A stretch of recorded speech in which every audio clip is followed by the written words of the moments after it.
Hi, welcome to our new video. This is GenTech, and today here's the question about this video. How is your iPhone SE from 2016? Let's start.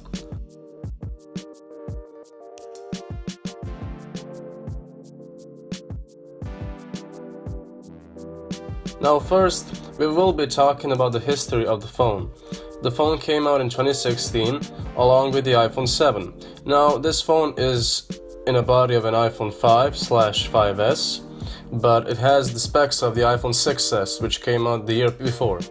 Now what does this mean? It means that it was a budget phone from the very start, starting in $399, and this thing wasn't happening till this year when the iPhone SE came out again, but 2020 version. Now that only means that people like cheaper and good iPhones which are really compact, and this is what this phone was actually presenting in 2016, all those years before. Now the second thing, except that, we were talking about the build quality.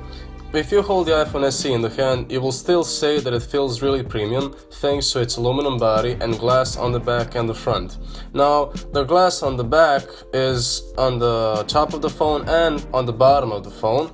And this, like, for me at least, it looks timeless, this piece of design. It made a really good mark in the history of phones, and I think that this was probably and potentially the best iPhone design of all time. Well, we usually even see that because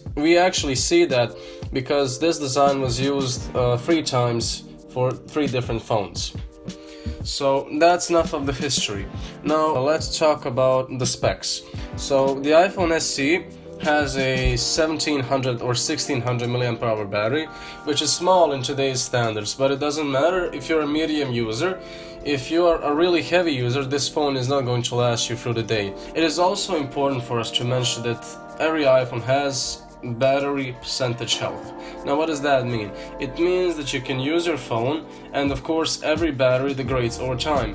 Well, you can go to settings and go to battery and then see how much of that battery health is actually being used or is being, how can I say, burned. So it depends on the time of usage, and it also depends how long is the phone with you. So if you're keeping it for 2 years, my advice is you should just change up the battery. Now let's talk about the looks. On the left side of the iPhone SE you have volume rockers and you have a mute button. Now on the right side you have a SIM lock tray. On the top you have the camera, the flash, the microphone and the power button, and on the bottom side of the phone you do have the single speaker, also the speaker grills, the headphone jack and the lightning port, as almost as every iPhone had till the iPhone 7 back then.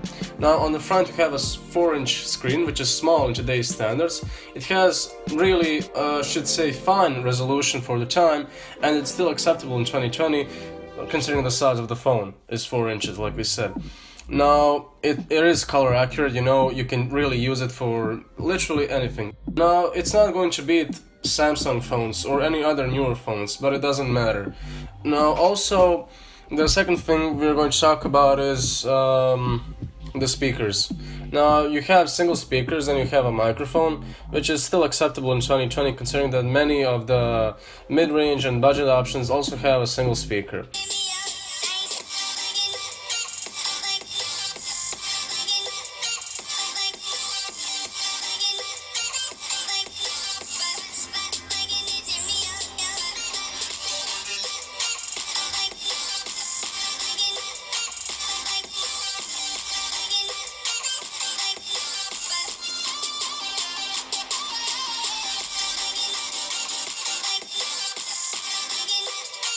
Now, talking about the screen, the iPhone SE from 2016 has a 4-inch screen. It has a resolution of 1136 with 640. Now it also has 326 pixels per inch, which means it's still pretty sharp and you can't see the difference if there were more pixels. Well, in today's standards the resolution is kinda low, but considering that this phone and this model came out almost 7 years ago and it still has a small screen, the resolution is pretty fine and you can watch HD videos. Now, even though the resolution is small, you can still scale up the video to 1080p and you can still watch HD videos completely fine. Now, there is basically no difference between 1080p and 720p on this small screen, and you're going to be fine in both conditions. Now, the design of the iPhone SE, it's should say really old because it has thick bezels on the bottom and on the top of the phone, but you gotta understand that this design was back from 2012, so we kinda do understand that. It's still acceptable for me as a second phone, you know, if you use it to another phone, let's say your Google Pixel or your newer iPhone or even a newer Samsung or Huawei or even Xiaomi. Now, also it has the first generation Touch ID, which is still way better than having a passcode or any other type of security unlock. And you know, you register your finger. It is sometimes slow, and you know, it can be choppy from time to time, but if you set your finger like the right way, you will have no problems whatsoever. And if you don't know how fast the second generation of Touch ID is, you will be completely fine. Now, talking about the performance, the iPhone SE came out with the specs of the iPhone 6s, which means 2 gigabytes of RAM and a A9 processor, which is still fairly good, and it's really fast on the newest version of iOS, which is iOS 13.5. Now, this phone is on the newest iOS, but the real question is it still going to be on the newest iOS? And my prediction is that it will get iOS 14 thanks to those 2 gigabytes of RAM, because I think it's more than enough to actually support it, because iPhones even don't need that much RAM. Now, before we start talking about the pictures, we also need to mention that the iPhone SE from 2016 came out in 4 different colors. It was silver, gold, black, and rose gold, just like the iPhone 6s from the past year. Now, talking about the camera, the iPhone SE from 2016 has a single 12 megapixel camera lens, and it's wide. So this camera still takes good photos in decent lighting conditions in 2016 and records great video at 4K at 30 frames per second. Now, here are some shots, and you're really going to be satisfied with the camera, even though if you're using it as a main or as a secondary phone.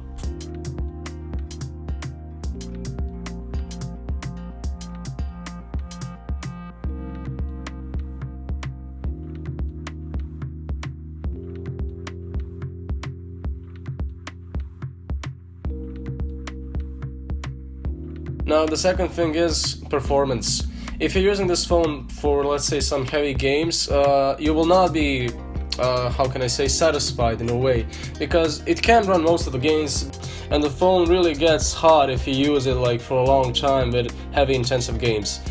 For this test, we took some fairly modern games, which are not really, hard to play. So we took 2 or 3 games. It was New Star Soccer, it was also Don't Touch the Spikes, and the third game we played was Hill Climb. So these games are still pretty much not even hard to play on any phone. You can still see that the phone is doing pretty well.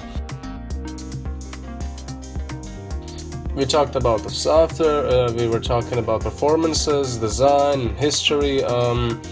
There's a hard chance you'll ever find a new anymore because the phone is from 2016, but if some carriers do have it, it's not going to be a fair price, trust me.